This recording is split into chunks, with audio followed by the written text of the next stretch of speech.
Hello, Benedikt, and welcome to the show. Hi, Miriam. Happy to have you here and speaking about complex problem solvings and building bridges and Montessori schools and what all of that has to do with facilitation. And before we get there, I always start with the same question. When did you start calling yourself a facilitator? And actually, do you? I often call myself a facilitator or think of myself as a facilitator, indeed. Mm, Very often I use the term bridge builder instead, because facilitator sometimes is probably mistaken or mixed up with moderator, Especially in Germany. especially in Germany, indeed.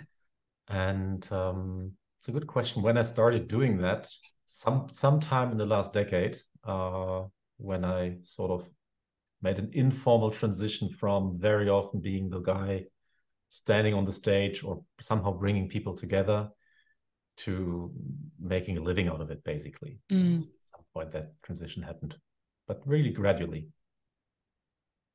And I would be curious what the guy on the stage did, bringing people together. So, what was the format? And then maybe double click on the bridge building and what you understand by that. The guy on the stage did, well, many different things. So whenever I was in touch with clients, both sort of teams that were supporting me from different content perspectives and then clients that needed to solve a complex problem, I realized that it's really hard for people to actually work together and to actually have the real conversation. There's always that famous elephant in the room that nobody addresses. 90%, if not much more, of conversation tended to happen on the purely rational level: how to organize, how to run a process, where to grow, where to cut costs, whatever the topic was. But more than half of the problems were more on the emotional and political level. And the guy on the stage tried to increasingly address those next, in addition to, or as an enabler of, these rational problems. So that's really what that guy on stage did and increasingly does. Yeah. And that's why at some point started calling it bridge building, because I realized to solve a complex problem, one that is really messy and has all these different dimensions, you need different capabilities. You need technologists, you need strategists, you need experienced designers, you need people that do it and people that know it and people that decide it. So across hierarchies, across silos, you need different capabilities. And they all have different styles of working, different styles of thinking, which they learned latest in university or in their jobs. And it's not natural for them to work together. And at some point I realized it's a separate capability helping them work together better. Yeah. Bridges between those different areas that we need. Beautiful. And it sounds as if it's yes, it's a bridge builder, and parts of the bridge is also translation, I guess. Because with all these different capabilities, they often have different perspectives, but also different language. Very much so. Very much so. Different. And even if it's the same language superficially, literally the same words, they mean different things for people. Definitely between different organizations or units of an organization, but even culturally, right? How senior or junior you are, which geographic background you come from. Starting with, for example, a simple term design, right? We use design in my world to design a workshop, for example. Yeah. When I talk to somebody else about, I'm looking for a designer, guess what they're thinking about? Right? About somebody drawing Interior pictures or designer. sketching a dress or interior design. And Yeah. a UX designer thinks about something altogether different again. And so what I realized is therefore that a facilitator benefits a lot from having a very broad base of knowledge, and one that doesn't have to be the specialist, but he needs to be able to understand deep enough to ask the right questions and to realize when people might be miscommunicating. Yeah. And to dare to ask the right questions. Oh yeah. That was a big change for me because I grew up as a strategy consultant and sort of still am. But my role was being the expert, right? Knowing the answer And as a facilitator, that then changes dramatically to enabling others to find their own answer. How do you juggle this? Do you have to hold back, or is it that you can hold both and communicate both? It's easiest when I have the chance to stand in front of a group and with a topic that I know little about, other than the process, how to handle, how to change an organization, how to find a new growth area. But it's easiest if I don't know the field, the industry of that growth area, for example. So that makes it really easy. When I know the topic, I indeed had to hold, especially my first years, had to hold back very consciously, saying, yeah, I have the idea, I know, I think I know, I probably didn't, but I think I know. And then consciously held back. And very often, when there's sort of in between situations, I not only think about I'm wearing different hats, I'm literally telling my group, my audience, I'm switching my hat now, right? I'm joining you as an expert for 5 minutes or for a minute. And now I'm going back to be a facilitator. So actually making that explicit worked very well for me. Yeah. And I'm asking, last week I recorded an interview with Rob, and we had the conversation about exactly that. And he said that it's actually a misconception that facilitators should be neutral, because don't you have the responsibility to share your knowledge if you have it? So how dare you to stand there and pretend and let the group run over the edge? Yeah. Missing a certain piece of information that you hold, and just because you decided to be neutral as a facilitator, you won't tell them. Yeah. And it actually made sense, especially if you're in the role of a strategy consultant. Yeah, indeed. I actually wouldn't say a facilitator needs to be neutral. So I strongly agree with that point of view. I'm very committed to making the group a better team, on the leadership team, a better leadership team, maybe. And I'm very committed to the objectives that we set up front. Yeah. And I'm totally not neutral when this group starts to decide, well, that objective is not important for us. Let's do something else, sort of, or let's deviate from the scope dramatically. So I'm very much not neutral. And indeed, occasionally you do have knowledge. And then probably before switching my role to being an expert in the team, I actually try to leverage my expertise to, I would say, make them come up with their own experience and own ideas in order to also find that point that I think might be important. So I'd probably phrase it as a question or invent a little exercise that they might at least test if that idea that I had is a relevant one. And sometimes it is, and sometimes it isn't, frankly. And then you also have to definitely not be stuck to your own idea. Yeah, that's a slippery slope. Yeah. True, and I can imagine that if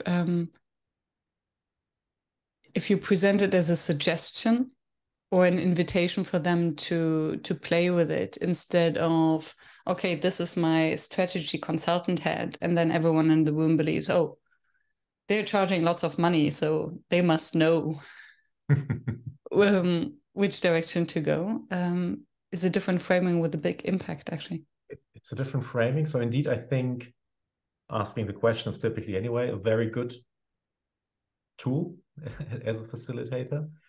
And another tool I use is I give different options when I think something might be missing in a big brainstorming session. Right? And the first person said something, it wasn't designed well, and they anchored on that idea. And then I'm trying to test if there's other ideas relevant.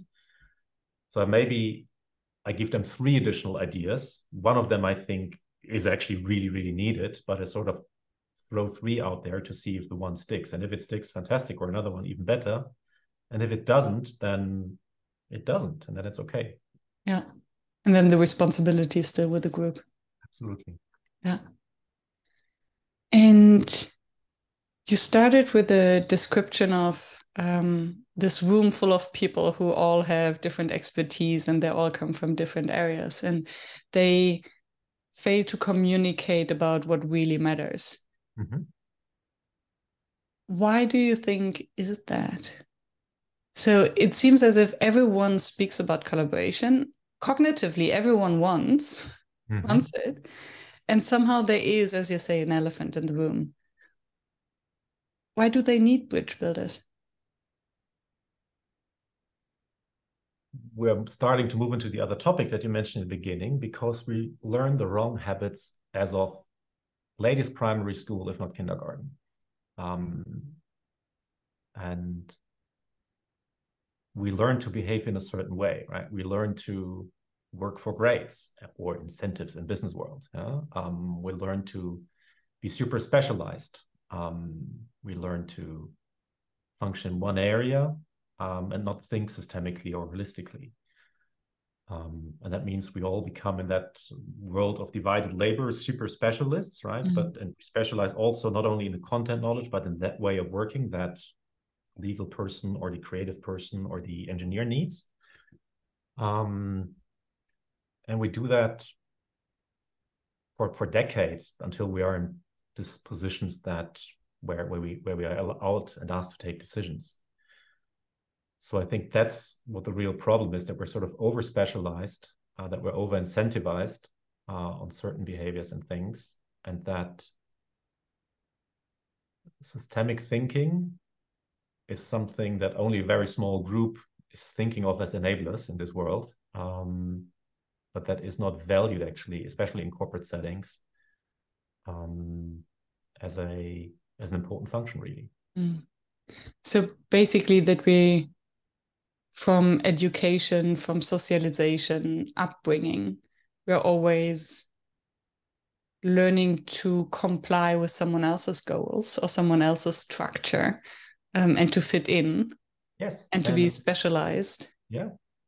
And whether what we think is important and what we should be working on, or how we address it, or the form in which we express it, right? It's in school, it's the exam that needs to be taken on that topic and that form, prescribed by a teacher, and anything creative around it that actually might be more valuable doesn't really count, right? And same in business world. Then at some point we get our introductory trainings, and we observe seniors that have been living in that world that has been developed out of a linear world, in terms of how we behave. And we're being promoted because we fit into that system and we live the values of that old system somehow. And but I really fundamentally think, whether it's digital, whether it's climate and sustainability, whether it's many other areas that hit our world these days, that's fundamentally wrong behavior, actually. And it's very black and white what I'm describing, and the exceptions are proved through that rule maybe, but that's my view on where I think this comes from. So it's deeply ingrained behavior that literally starts in our education system. And what I hear is that a certain type of behavior comes from the fact that we grow up with that there's a right and a wrong way to do things. And then what I hear in the way you describe creativity is then adding all these shades of gray, that what if there are other ways of doing it? What if there's not only one right and one wrong way? Absolutely. And I think what we perceive as the right way has been invented in a world that wasn't as complex as today's world, right? Yeah. That didn't have pandemics, that didn't have global supply chain interactions, that didn't have the climate challenge at that scale, that didn't have digitization. So I think the level of complexity and the speed of these problems is just increasing, and therefore really those linear approaches just don't work anymore. But that's how we're trained.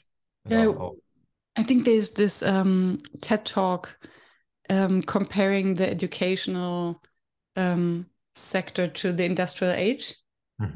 How we package children.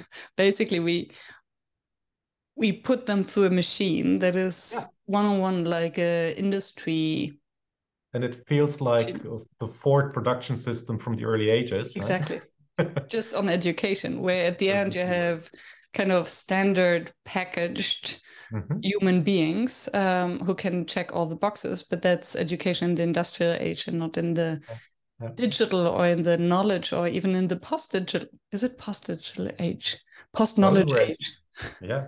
Yeah, the AI and age. as you mentioned, and I think the whole AI wave that's currently going publicly through the world, Yeah. hopefully is a little trigger for that, that makes people realize, okay, that just doesn't work anymore. It's now more obvious than ever that spending 90% on learning knowledge and creating an output purely in text form, presentation form, or something like that, is already today done better by machines than us, right? So it's a real wake-up call to focus on all those other capabilities that we need: collaboration, growth mindset, and you name it.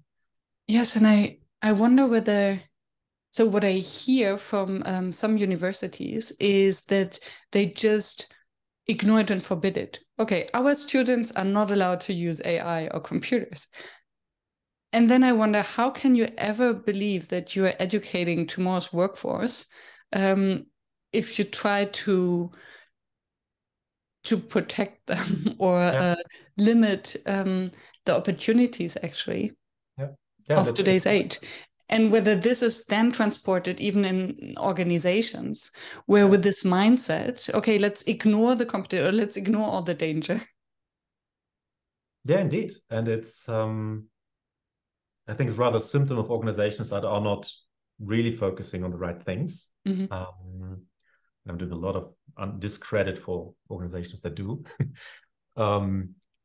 That they simply forbid those things or put stronger boundaries around it. But I'd rather, also in our workshops, I'd rather have a breakout team that interviews ChatGTP for a solution and another one does something differently creative, and let's come up with the best solution together. Yeah, and what I find interesting is that there was, I think, until maybe even a year ago, there was this entire discussion that, okay, AI is good for logic or structured data, but creativity is for humans.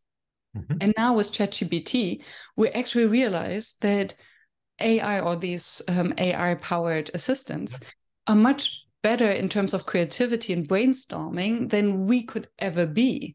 Yes. So we have to rethink, I think, how much pressure to put on our groups with creativity, or how to take shortcuts through ChatGPT and others. Yeah, I mean, literally the most beloved brainstorming post-it wars that we do are almost replaced. At least they are significantly supported, right? By AI, and we can focus on other things. Yes. They're looking which of these million ideas actually make sense for us, and what are the absolutely.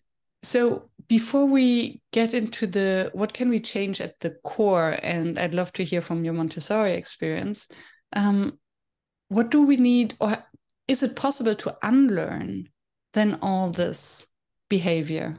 And what can be the contribution of a facilitator or a consultant in the unlearning process? I love the word unlearn, first of all.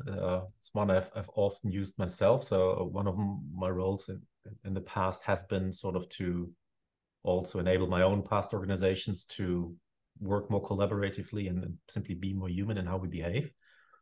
And literally, when we design training sessions for thousands of people, we literally thought, well, the only thing we need to do is actually make them unlearn the old behaviors and sort of come back to a more human, natural base of how we want to behave, right? It's sort of ingrained.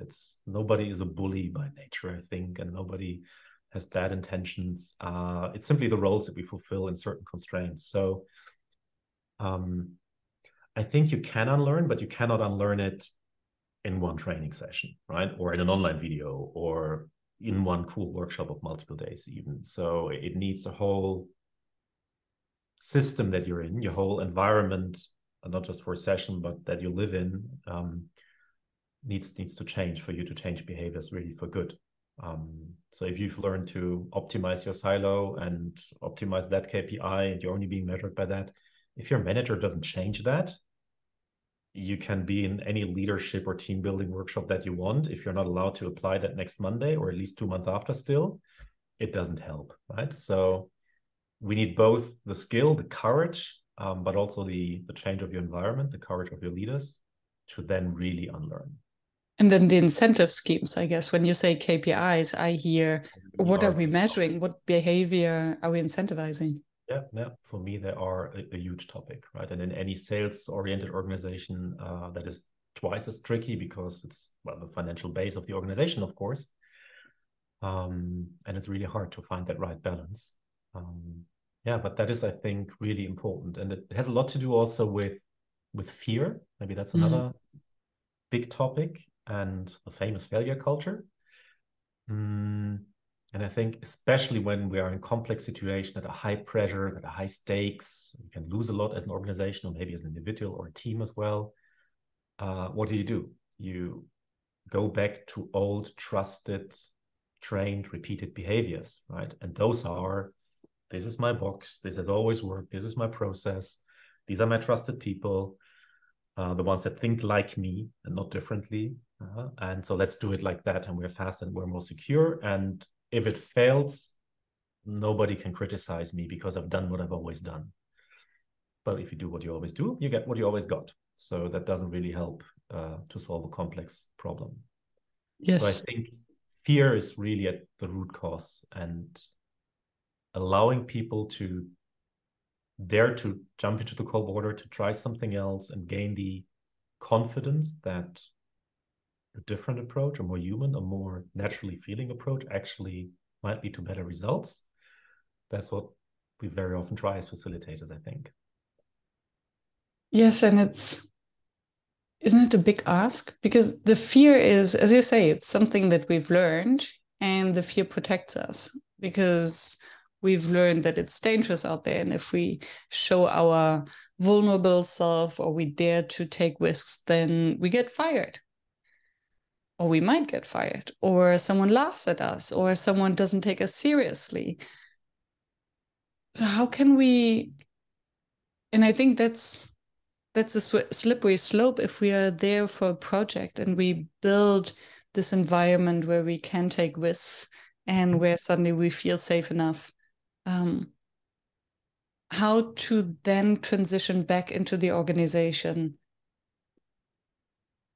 Yeah, it's a huge ask for leaders, first of all, how to really think about cultural development in their organization.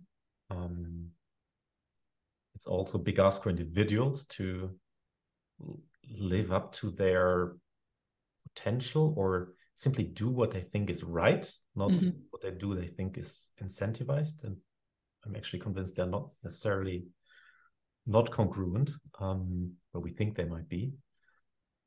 But yes, it's a big ask. And if you take what we discussed seriously, sort of, and you embark on such a journey, but you don't mean it serious, it's actually dangerous, right? Because you're failing expectations that you're setting, and then it's actually almost a negative impact of something in the long run.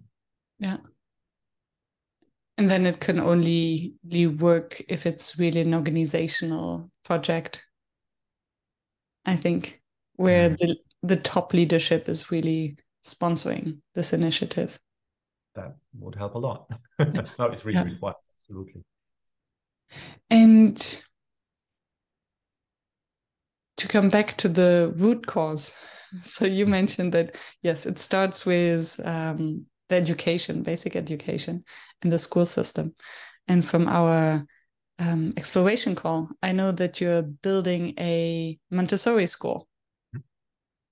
And I would love to hear from you what you've learned from this process and what maybe a school system has in common with an organization.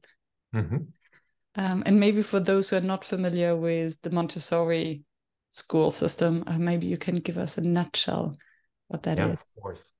So let's start with that 60-second intro on Montessori. She was a brilliant physician, actually, so medical doctor, lived more than 100 years ago in Italy, Maria Montessori. And she, from that human body angle, but also human mind angle, she went a lot into psychology, had the chance actually to work with very young kids back then, sort of kindergarten kids below 6 years old, in underprivileged contexts, so that were really, really challenged, and started to develop and observe very scientifically how do kids of that type behave. And the main observation, I guess, she had was that if you create the perfect environment for these kids to actually do what they can do best and strengthen their strength, lots of themes that we know these days, then they can actually develop beautifully, right? They can learn how to read and write, and they can do complex problems. They build a social organization that's very different. And very quickly she saw, well, that's not only relevant for special kids, that's relevant for every kid. And it's not only relevant for every age. And then so she basically developed her system and globally rolled it out, and realized that environment actually changes as the kids grow. So there's different Montessori types of systems for the under 6-year-olds, for the 6 to 12-year-olds, for the 12 to 18-year-olds. And these days, even for adults up to elderly people. But the core is still primary school, secondary school, of course, yeah? and then before primary school, kindergarten. So, but she realized these environments change, right? The fundamental belief doesn't really, that we need to unleash the inherent curiosity, innovativeness, creativity, willingness to do work, to do meaningful work that's really inherent in kids, and simply foster it. So that's the fundamental idea, right? And that means a Montessori school or a kindergarten looks very differently. So a couple of highlights: it's age mixed groups of at least 3 years, so that you cannot have a frontal expert explaining you everything, but actually you need to work in small teams. You have a very different social mix. The youngest one explore and learn from the elders. The second years perform very nicely. The third years are almost the coaches and repeat a lot of things until they move to the next 3-year phase, And then the previous coaches are back into the learning. And are back into learning roles, and that repeats sort of 3 or 4 times. Which keeps the humility. Absolutely. It keeps the humility. That means not everybody will learn at the same speed and doesn't have to, not even within a year. Even if we adhere to all the curricula that are out there, and do a lot more actually. You work in very small teams as a result, right? You can work with high-performing kids like the super smart ones, and also with kids that create a lot of that have a lot of other issues, but maybe socially are beautiful to have in a classroom. Sort of a truly integrated classroom is no problem at all. There's no time rhythms. So when kids are focused on something and want to do deep work, they can do that for 3 hours. That's okay. You don't interrupt after 45 minutes and throw them, but you allow them to get into that famous flow right away. And so many other things. So it's a very beautiful system where I personally believe that while it's more than 100 years old, it's literally the future of what education should be.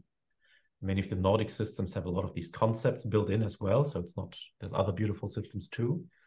But it's that fundamental belief of people are truly motivated, create the perfect environment for them to leverage that motivation. That's what I really believe in. And then you also get kids and young adults out of the system that are A, super smart, B, super social, that know how to collaborate, that know how to learn new skills, whatever they are, they know how to learn. Whether you taught them programming or not, they can learn programming by themselves very quickly. To pick one random example. And people that think holistically, think about the world as a system, right? And about their responsibility and accountability in that world. So whenever we talk to alumni of our school and to schools or universities where they have gone, it's always extremely positive feedback. And wherever I go, it's that situation. And it almost sounds, and you mentioned that there is a Montessori for adults and elderly, because looking at it, it could almost be a continuous program for an organization to put people, maybe this is the unlearning or relearning that we would need to, have mixed groups, split up the silos, put them into mixed groups and work on a challenge. Absolutely. And sort of the facilitation method I learned at the core, which is called MG Taylor, is actually developed in the past by a Montessori teacher, amongst others, which I only found out later, actually. And many people actually call it Montessori for adults because it does feel like that. And as you were asking, what is the parallel? It is that fundamental mindset, that people want to do great work, whatever the incentive system is. They want to do something good. They're naturally customer oriented. They are naturally interested in high quality and great results. And but they need a better environment, right? And I really believe what we do in business today is put it, in order to optimize a system at scale somehow, we put people into boxes in which they're allowed to work and do great work. But that doesn't optimize the whole system necessarily. It just makes it easy to manage, but it doesn't optimize the system. Easy to manage, but not easy to work. Yeah, definitely not easy to work. Yeah. And definitely not really focused on exactly the right results. And tell us more about the MG Taylor approach then that you would use, if I understand correctly, that you would then use in your work with organizations. So, well, when I sort of started to formalize my facilitator coaching journey, etc., that was sort of for me the most fascinating method that I came along. MG Taylor stands for Matt and Gail Taylor, so two doyens of the world of facilitation, in my point of view, that are in their later years these days. Greetings, in case you're ever hearing this. And Gail was a Montessori teacher, actually. And so that was looking very much on the educational aspect of how to create better environments for people to thrive and to collaborate. And Matt was an architect that was a pupil of Frank Lloyd Wright and was very much focusing also on the physical environment. And from that sort of widened the definition of environment on what is needed to accelerate work, solve complex problems. And they did this decades ago. And since then, sort of the method has evolved, spread across many organizations, many freelancers, maybe many boutique shops that do this type of work. And it's a very tightly knit community. But the beauty of the method is that it's really a holistic setup that fundamentally is based on that idea of creating a perfect environment, physically, emotionally, in how we prepare, what type of content we prepare, in what way. Can you give an example? So in a perfect sort of transformation setup where we actually we literally would embed sort of a physical space almost at a client, right? And literally that would be sort of the heartbeat of a transformation program. And that physical space would be a workshop space, of course. It would be a visual display of the whole program process. It would be the space to exhibit and play with prototypes that are being developed of any kind. It makes the vision and the progress of that program tangible, whether as a long-term thing or whether in the context of a single workshop. And so in the physical environment, that means we work a lot with open space. We work a lot with reconfigurable spaces, just with huge whiteboards, but that can reconfigure the space in seconds, literally. Plants are super important. Natural light from at least two sides to have a different thing is very important. And then the physical space expands to other ways of feeling and emotions. So music is always super important for us.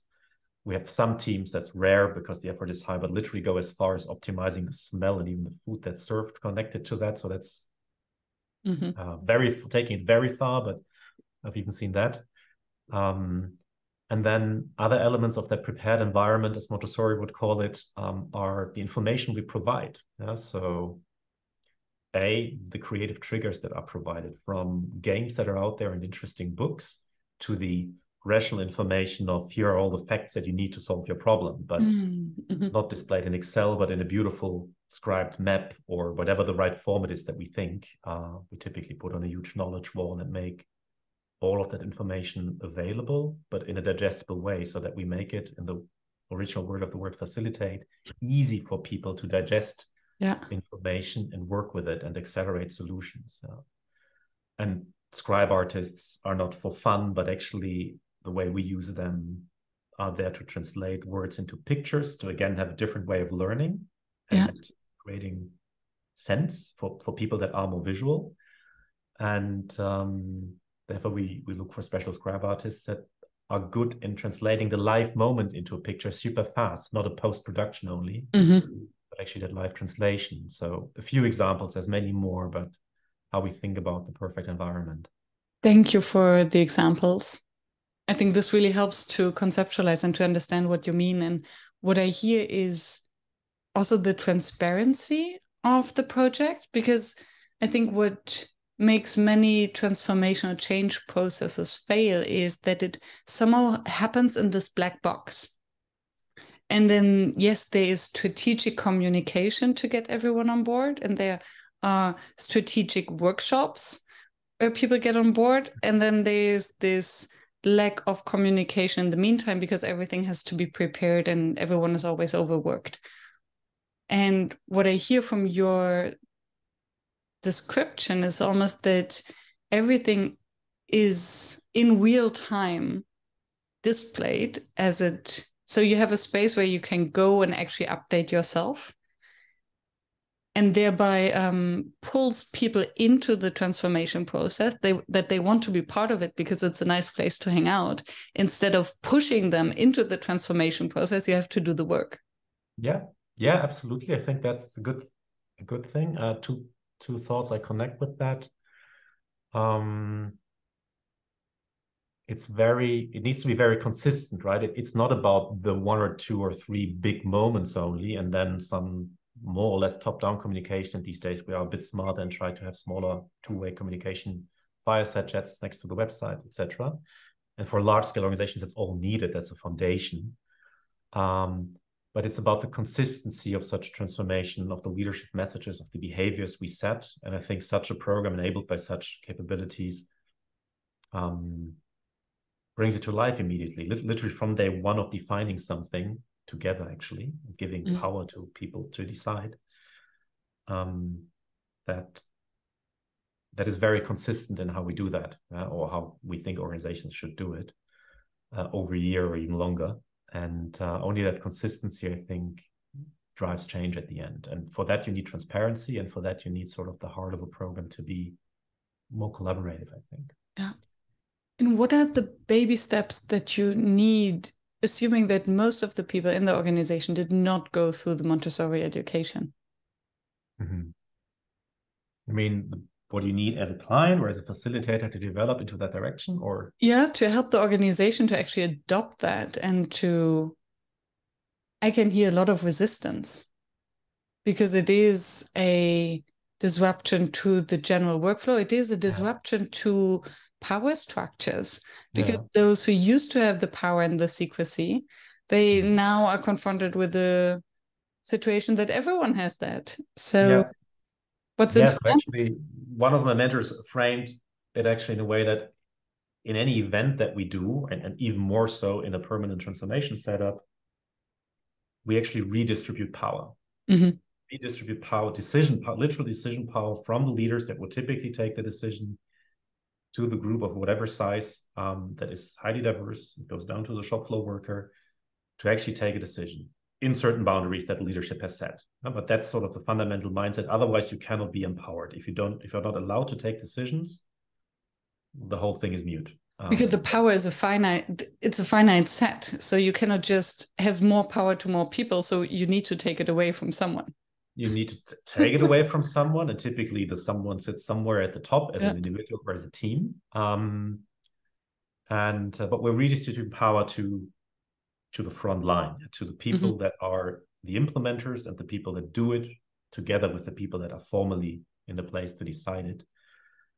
So that is fundamental what we do. And if you're not willing to redistribute power, basically, at least for that topic in that moment, or ideally, in my point of view, on the long run, step by step, as a permanent organizational model, I think this doesn't work. So that fundamental leadership conviction that is the right thing to do in that situation, that is actually needed in order to get there. And sorry. No, and that was only 10% of the answer to your initial question, so I might need to go back to that. Go. I might even deviate more, because now I'm wondering what's in for them. So how do you communicate to those who are losing power, and how do you get them on board?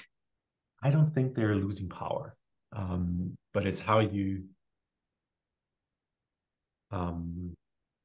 interpret what power means or what leadership means, right? And yes, there are certain roles that certain people with certain experience, with certain managerial skills, and with certain, and sometimes, especially to the external world, with certain formal positions need to take. I need a CFO that has certain decision rights, no doubt about that. But my role, my understanding of leadership is, coming back to the same phrase almost every time, is that their role is to create the perfect environment for their teams, for their experts to do the best jobs they can. Hopefully they hired people or aspire to hire people that are even better than themselves in doing that. Otherwise, why hire them? You can do it yourself, other for workload reasons. And so I really think the primary role of leadership is to enable your organization, your teams, to have the best possible environment to do the best possible job. And if you interpret your role like that, rather than I have the power over a budget of X billion or million and power over X people, then I think it can work. If your mindset is in that different place, I'm probably not the right person to talk to. I do think in terms of the challenge for leaders to take it from that perspective, if we're suggesting that approach to people that have come up through the different system, successfully, by the way, very successfully, they want to do good as well, but that approach is very uncertain for them. I'm convinced it is not risky, but it feels very risky because you've never done it like that. And it's probably a high-stakes situation in which you're daring to take it. And frankly, the returns are unknown. It sounds good, but you don't really know what's happening because you are letting go, right? It's like, I don't know, letting your teenage kid out of home almost and hoping that you did all good things so that they take smart decisions. And sometimes they don't, maybe, but on average they do. So I think that is the real challenge that leaders face. It's an unknown approach that feels risky, sounds interesting, but the rewards are still somehow unknown until you've gone through the process. And that is the really hard part that requires a lot of conversations, which is sort of very often most of my role as a facilitator before an actual event, to convince them that that's the right way to go and to lead them to that moment where they actually dare to expose the team to such an approach or their organization. So it's more of the coaching. That is where sort of the coaching background that I started my facilitator career with personally actually comes in. And again, has very similar thinking, I think, depending on the coaching school. But coaching very much for me is also about not looking at the other person, but not looking at the same problem as the other person. And from your experience sharing, I would do it like that, but looking at how the other person observes the problem and helping the person solve the problem in a better way. So very similar, I think, in that sense, just on an individual and a group level. So how do you bring this knowledge and experience back to the school you're building? And maybe even vice versa, how do you bring the experience of building a school back to the organization, consultancy, and facilitation work you do? Footnote, everybody who's working with me at that school, thank you for helping me, because it's a big team effort. So I'm not building a school, but I'm helping grow it. And it's beautiful because sort of it's an organization that's carried by the parents, basically. In the meantime, has 60 employees, 300 kids, something like that, and has grown from zero 13 years ago, and we're continuously growing it every year and building an adult education part, for example, and a new kindergarten, and growing it in all dimensions, basically. And what's super interesting to observe for me is that we're also trying to apply these principles that I was just discussing in the operating model of the school. So how the school is organized, right? What we're also learning is it's not as easy as I was just describing it in real life, right? Because again, from an adult's perspective that has a role there now, we're asking people to take more accountability. And that weighs on people's shoulders. That weighs on your thoughts in the weekend. If the leadership team has not only delegated, but provided full accountability of, I don't know, selecting your students, selecting your fellow workers, maybe even. Deciding on your educational setup, deciding how you spend the budget X for something. So giving more accountability to people for good, not just delegating a task that you're still responsible for, weighs heavily on people's shoulders, and they also need to learn that. And that's a big part of the work that we are doing to try to help the organization cope with that. And I can see so many tripwires One is everyone is emotionally invested because it's about their kids. Yes. So it's not, well, I guess in organizations when we're employees, we are maybe emotionally invested, but not to that extent. And I think as parents, I'm not a parent myself, but I believe everyone knows how they want their kids to be educated. So then suddenly you have to help a group of highly ambitious parents to coordinate and collaborate and to come up with the best possible solution. That's a facilitation effort. And then the next one is at some point, the children also get older. So basically, your team replaces itself then constantly, I guess. Because if your children are no longer at the school, would you still remain part of the organizational board? So how to make it self-sustainable and to onboard the new parents. That's actually exactly the phase that we're in now. How do we make the system more stable and less dependent on a few individuals? So, so what's your art. learnings? Comes down to clarity of how you want to lead an organization, and consistency in that is my main learning. And that it's super hard if you're not doing that as a full-time job. That's a very special case there, right? Because the Another parents tripwire, that as a hobby would not do it justice, frankly, but still they're doing it on the side.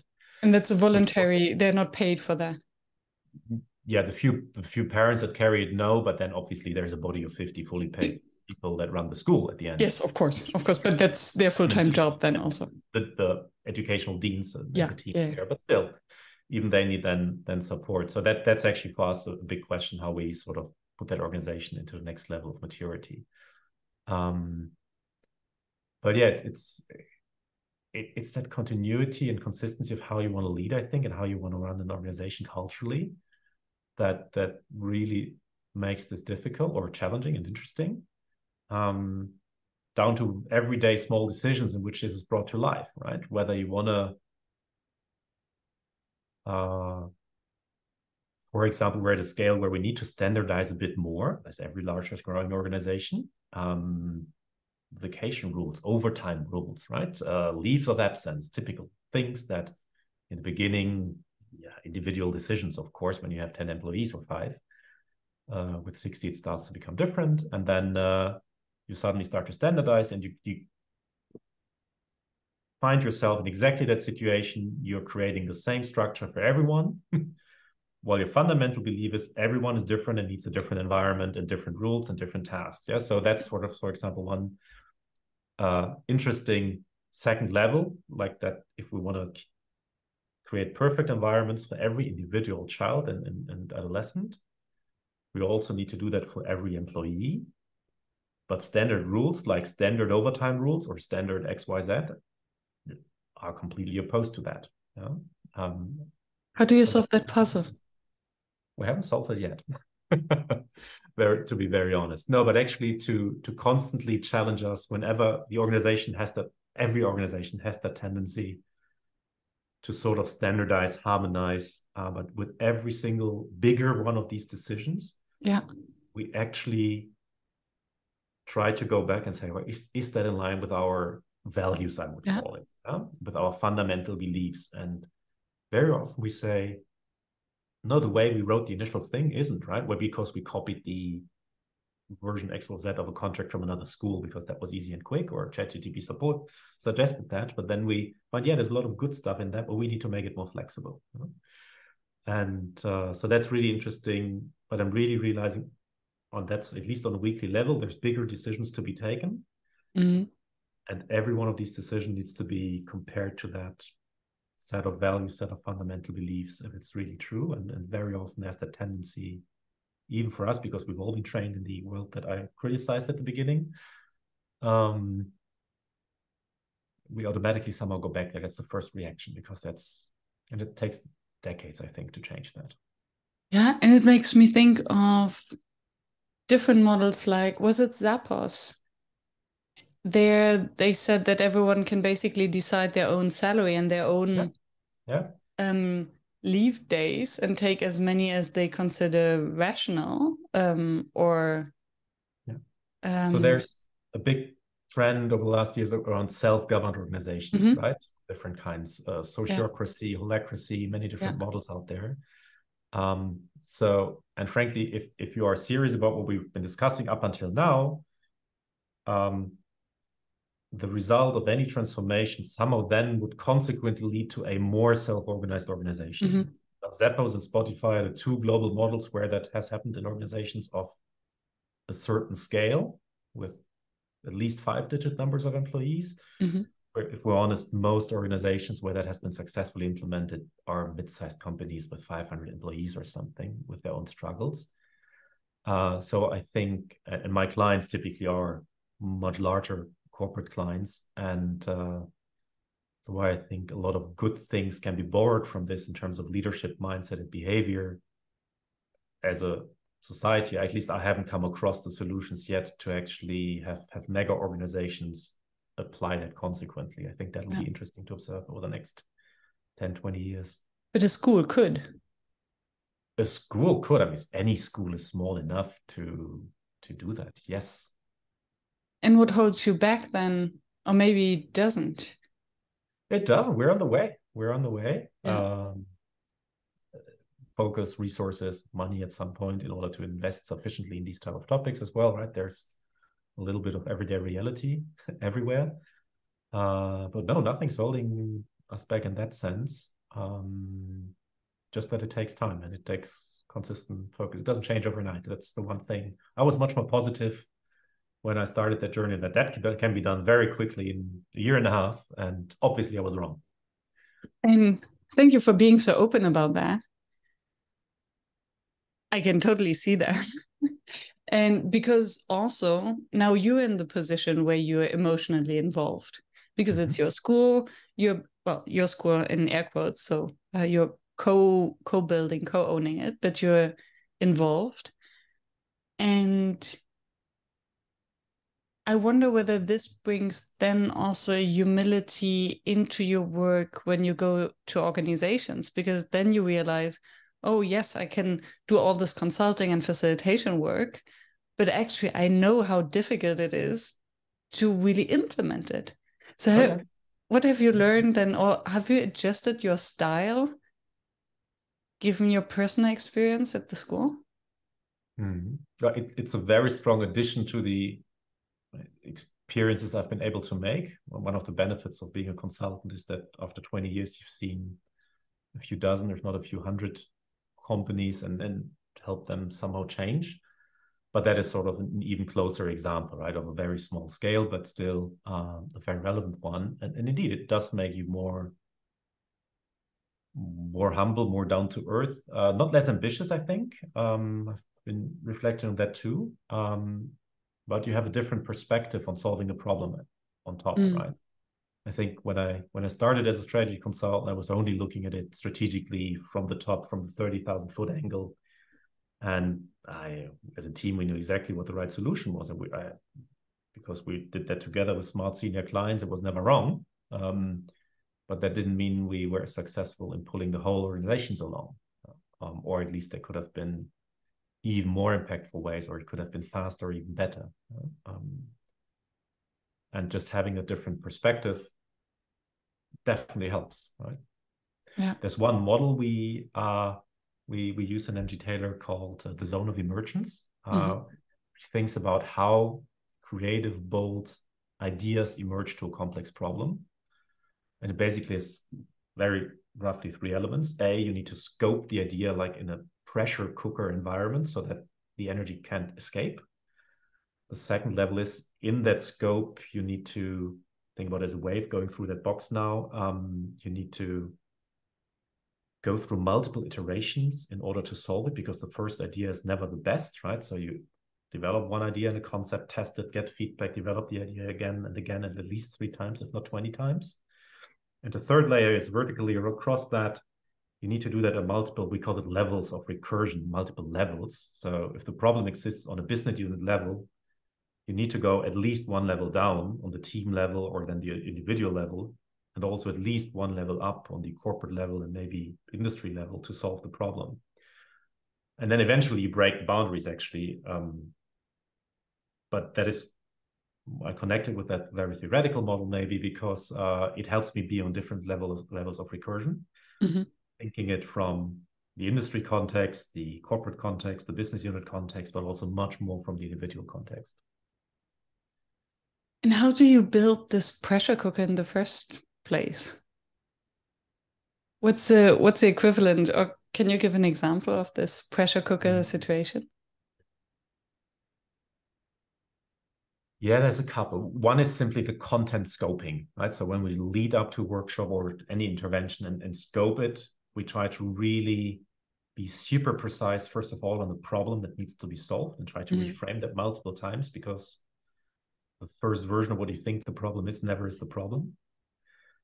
And then we try to scope it to something a bit smaller content-wise, to manageable at least. So I don't know whether by geography, or let's only talk about that geography, let's only talk about that business unit, let's only talk about a 3-year time frame. But to niche down, basically. Niche down, to make it small. Doesn't mean we will stay in that context forever, but we're limiting the problem and the solution space so that the elephant can be digested.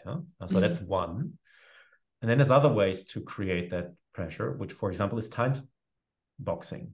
So whenever we run sessions, every time we get feedback, that was a bit short. And sometimes it was really a bit too short, but it's somehow too short by design, because we want people to think about the most important things and solve those. And rather than spending 3 hours on the right idea, I'd rather have them iterate 3 times for an hour. In different teams on that same idea, because you'll get much richer impact and at the same time much better output. So that's also a part of the pressure cooker, to time box it, or in individual sessions to make these boxes even smaller, right? So first time you're only allowed to think about that from the end customer's point of view, and the next team does the same problem but from the employee's point of view, and the third one does it from purely the financial point of view. And then there's integration team putting it all together, maybe, and trying to put the puzzle pieces together. So I think that artificial limitation in any case helps a lot, or you need to do it without budget. Or there's one of the most beautiful tools to maybe get a bit technical. We call it the magic remote. First of all, we have people literally physically build a remote out of pipe cleaners and cardboard and what have you, just to activate the other half of their brain, typically with 3 buttons. And we make one first intense work round. This is a magic remote. You can actually do anything with those 3 buttons. You can program them, and go ahead and program these 3 buttons to find the solution for the problem we've identified before and where we've brainstormed before what solutions could be. So if you had 3 wishes, what would they be, basically? Right? The teams come up with fantastic ideas, and then we iterate, and the batteries die, believe it or not. And these serious supply chain issues out there don't allow us to get new batteries. So let's do the same, but without magic now. And again, we are scoping it small, or we are creating that artificial scoping and making it smaller and smaller, so that it puts pressure on people who actually come up with a feasible solution at the end that does it. And again, just only giving them 3 options, taking away the batteries, are examples of how you create that artificial scopes that at the end will be exploded, but that helps energies to emerge. I love the idea with the 3 buttons and to make it tangible and to make it as soon as you have something, you have a third thing to look at as a team, as this little working team, then it makes it also easier to actually be creative on that. Yeah. And I think the quick iterations also avoid getting married to an idea too early. Because I think if we have, and it's not to say that there isn't space for long workshops and lots of brainstorming and really deep dive, but I think very often, and also for myself, if I spend considerable an entire day and we came up with this idea, I think it's brilliant, no matter what. And then if someone puts it in question, it's actually, it's emotion. There's an emotional cost to it, to deviate from this idea and to let it go. Oh yeah, we try to create lots of moments, especially in the beginning of sessions, for people to understand and even feel that they need to let go of ideas and beloved things, where we literally destroy their Lego models that they've been building, literally to almost tears in their eyes, because we destroyed a Lego house, because we somehow emotionally connected them very much with it in the beginning. And the IKEA effect, right? We fall in love with what we build ourselves. Absolutely. And learning that to let go basically is important. I do believe, as you were mentioning length of workshops, I'd rather do 1 3-day thing than 3 1-day things. Because actually let's call it the fixed cost or the time needed for people to get in the right mental space is pretty high. So from an efficiency point of view, getting them back in the second and third event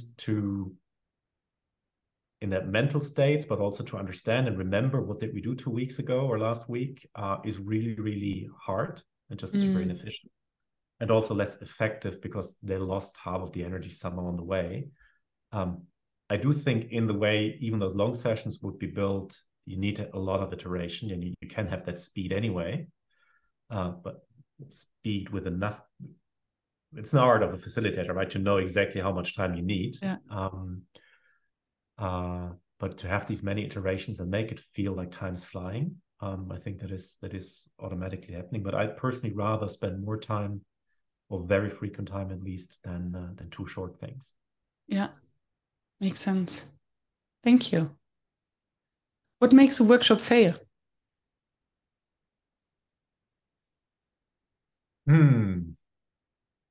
Primarily wrong expectations. And that means if it wasn't prepped well with the people that are what I call the sponsors of the session. So if those expectations aren't right, I mean, I've literally had situations where an hour into the full day session, the senior client stood up and said, well, this is not what we wanted. Let's go. What went wrong? We didn't speak enough to the right people up front, and not frequently enough, on what they need, right? And then we prepared for what we think was needed, but that was not what the client really wanted, because we spoke to the wrong client. And guess what? They don't always talk to each other. They also guess and interpret. So no guessing is maybe a very good rule. Validate your assumptions, what you think the client needs and what different people at the client need. Especially if you're convening bigger groups, it's more than one person always. That is 90% of success or lack of success, right? I've hardly ever seen a workshop fail technically because the facilitator wasn't good or the crew wasn't good that is supporting the event, or yes, there's better locations and worse locations, but we can all make, as experienced facilitators, we can make any workshop work in any setting. We can elevate it to different levels, but a bunch of flip charts in a dark hotel room somehow will make it work. It will be fun, but less fun, but it's doable. So it's never these things. Those are just quality differences and impact differences. Real failures, these lacking expectations, and then maybe combined with that, not listening, but sticking to your program if you're realizing it doesn't work. It doesn't always have to be as extreme as the sponsor standing up and say, this is wrong, let's go. By the way, we did manage to make a half-hour break and just reshuffle it, and they stayed. But it still didn't feel good. But daring to let go of your design, or at least adjust it, not of the objectives necessarily, but of how you planned it, I think is super important. So I've had many sessions where we ideally had a plan B. When we realized, okay, plan A really doesn't work, let's do plan B. Or when we realized, okay, we misjudged time completely, so let's give it another 2 hours, but then let's cut another module and another one of the objectives that we had maybe. So being flexible to that design, not to the objective, but to the design, is super important, which requires a quite experienced team, of course, right? And requires yourself as a facilitator and session designer, as we call it, to trust your experience and have the toolkit to spontaneously say, okay, let's do something different now. Yeah. Or let's make a 50-minute break and redesign quickly. Yeah. And I just briefly, so this situation happened to you that the client said, this is not what we want. And you were able to save the workshop, basically. I think so, yeah. So how did that happen? Because it's also a trust issue and it's an ego issue. What got you out of the situation and make it work afterwards? I think that's a wonderful lesson learned. I think openness. First of all, standing up there as a facilitator and saying to the group, this is obviously not what you wanted, right? We see it, we feel it, we hear you. We won't be wasting another 4 hours of your time. But we know we have the right people in the room to do something useful today and to actually help you progress with your challenge. So anyway, time for a break. So let's take a half-hour break, get a coffee. Maybe I invented a spontaneous homework question, and then convene the sponsors. So the top 5 people that were there that have an interest in the problem itself, and make a little session with them, iterating that again and saying, well, that was obviously wrong. If we were able to, what would be a good result of the rest of the day for you, right? If we all were. And then it's a bit of an art to spontaneously redesign on a flip chart or whiteboard. Okay, what else could we do? And in that case, we spent 20 minutes understanding what they really wanted, and 10 minutes coming up with a better plan to do that, because we had all the right experts and all the right facilitation crew in there. And we're able to do something. And at the end, I even think it probably builds more trust than just plowing through. In most cases, it won't be that extreme that the client actually wants to leave, right? But they would probably just formally or just not return, right? Because it wasn't great. So I'd rather address it head on and trust yourself that honesty will do something good. And I thank you. Thank you for sharing that story. And I love the part where you said, okay, maybe we addressed the wrong problem and we did the wrong activities, but we trust that we have the right people in the room to help you progress on whatever you need to progress. So to have this set and to see that the client trusted your people to have these capabilities. And what it also shows for me is that yes, activities are important, but it's not about the activities. The activities, we can come up in 10 minutes with activities to achieve whatever the purpose and expected outcome is. But what is really important, what I'm hearing in your story is, to have the awareness and humility as a facilitator to say, okay, let's stop here. This is not working. We get it. And we have the confidence to restructure it. So that's humility, confidence, self-awareness, and courage to then tell to the client, okay, let's sit down and we do that. And then asking the right questions to really understand what their purpose is and what they want to have from the session and to get them on board. And I think these are the real facilitation superpowers that very often are ignored because everyone focuses on the activities. But yeah, the activities, you shake off your sleeve, right? Yeah. Thank you for framing it like that. It's couldn't say it better. I think that's really right. And what, yeah? Yeah, I think the one part we didn't go deep in today yet is that listening and awareness bit, right? I think that is super important because it's easy to have, you can read any facilitation playbook and literally you can ask ChatGPT to come up with a good agenda. And it will work. Yeah? But that awareness bit of how the teams and the different parts of the teams, the decision makers as well as the rest of the teams are doing, and whether you're actually progressing towards the right goal is really important. And that's something I cannot explain or train. I'm not sure if you've made the same experience, but sometimes I'm literally standing in the middle of a room, 5 breakout groups around you, and you can feel the energy, right? Yeah. And you can feel which group is buzzing positively and which group is really struggling, where you need to go and give them a little nudge in some direction. And being that aware is sort of maybe a little bit of the magic of what separates different types of facilitators. Mm. And I think that's super, super important. And then you need to have a good toolbox, your basic skills, basically, on what to do next with the result. Yeah. Yes. And I think with the basic tool, even if you only have 5 tools, you can somehow manage it if you're asking the right questions. Yeah. Yeah. What remains your number 1 facilitation challenge?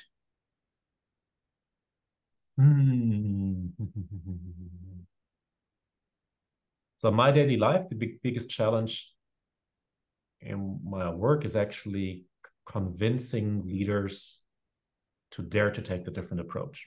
So that is my biggest real facilitation challenge that I'm struggling with every day in my role. When we think about an actual event situation as a facilitator,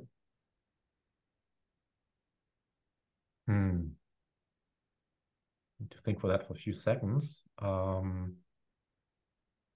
Staying fresh, maybe. The more often you do that, the more often you repeat a module that you love, the higher the risk that your own energy that you're transferring to the group is lower than when you did it the first time. For example, we had a rule in my team, or still have, that with every new design that we do for an event, we need to have at least one bold new module in there that we've never done before. We might need to invent it because it doesn't exist yet, but we at least need to have that one moment in the day where we are on our toes and are really curious whether this will work. Yeah. That was a good rule. Or sometimes it's partially fun, but actually there's the same serious reason behind that. We get facilitator challenges. So throughout the day, you need to say, the pink elephant is swimming in the bathtub publicly. Do something with it, right? And it sounds like for fun, and the crew is typically very much, it's a lot of fun with these challenges. But it makes you be more active as a facilitator. So I think the more often you facilitate, staying fresh is probably the main challenge. I love that. And yes, about the new activities, especially if you've never done them before, because I think if you're excited about an activity, the group will sense it. Yeah. And there is a different flow then to it. Yeah. Yeah. And yeah, doing the same thing over and over again. And it's actually, it's also okay to fail in those. I remember at one session that was early COVID times, one of the first online sessions we did, and we transferred an offline module of a big complex game with multiple groups that would last more than 2 hours, and a big complex scoring system, but very elaborate. We transferred that into the online world to a group with 100 online participants, and we made a whole buzz out of it, right? We talked about it, that would be super exciting, the most exciting part of the day, and we introduced it with lots of sounds and gimmicks, etc. And then when we asked people to enter their scores in the complex Google Sheet scoring model, we realized we have 110 participants and Google breaks down after 100. Oops. And so the whole thing didn't fail. It would have been a half-hour fix to set up the sheets differently if we had tested exactly that up front, but we hadn't in early COVID days, and completely failed, had to scratch the module, fast forward to the next one. But at the end, it didn't matter, right? It took 10 or 15 minutes of that the client time was wasted. Yeah. But it then spin the story in a way that, hey, we wanted to demonstrate how failure is important and innovating, and depending on the topic, you tell a nice story around it. It actually makes sense. Yeah. And it was okay, right? Nobody said, well, unprofessional. So can only encourage people to dare to be bold and try things. And 1 out of 10 might actually fail like that. but so what? Yeah, and there's always a learning moment. Yeah. Around failing mindset, fail forward, experiment. Yeah. And discussing how the organization actually reacts to that. And even if it's just how team members react to that, because some are more open to this failure and approach it with a curious mindset, others get totally disturbed. Yeah. And I think even for a team workshop or strategy leadership, how did we just experience it differently and deal with it is a great learning moment. Mm. Thank you. Thank you. Came a long way. Didn't we? Yeah. Is there anything that you wished you had shared, but we haven't touched upon yet? I think we made a very wide round, so I think we covered it. And I hope some people are inspired to create even better environments for their teams. Yes. And the children. Whatever the teams are, whatever age they have. Great. I like that. Yes. Thank you, Benedikt. Miriam, thank you too. Has been a pleasure. Yeah. Da-da-da.